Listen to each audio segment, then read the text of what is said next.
ভাই একটা কথা কি জানো, এই টাকার জন্য কত ছেলে নিজের স্বপ্নগুলো বিসর্জন দিয়েছে, হারিয়ে ফেলেছে বিকেলের ক্রিকেট খেলা, সন্ধ্যার বন্ধুদের সাথে আড্ডা দেওয়া, সবকিছুই ছেড়ে দিয়েছে এই টাকার জন্য। টাকার জন্য প্রতিটা ছেলে নিজের ক্যারিয়ারটাকে এলোমেলো করে দিয়েছে।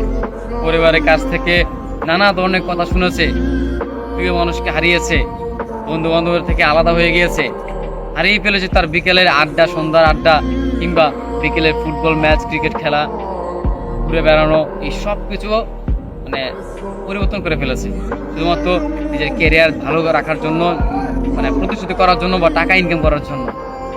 আসলে সময়ের সাথে সাথে সেই ছেলেটা পাল্টে গিয়েছে। যেই ছেলেটা একটা সময় ক্রিকেটে আসক্ত ছিল, যেই ছেলেটা একটা সময় কোনো একটা মেয়েকে ভালোবাসতো, যেই ছেলেটা একটা সময় সবসময় বন্ধুদের নিয়ে আড্ডায় থাকতো, ঘুরে বেড়াতো, আজকে টাকার জন্য সে তার পরিস্থিতি পাল্টিয়ে নিয়েছে। আসলেই মানুষের পরিস্থিতি মানে পাল্টানোর প্রয়োজন, কারণ একটা সময়ের পর গিয়ে বিশেষ করে ছেলেদের 18 বছর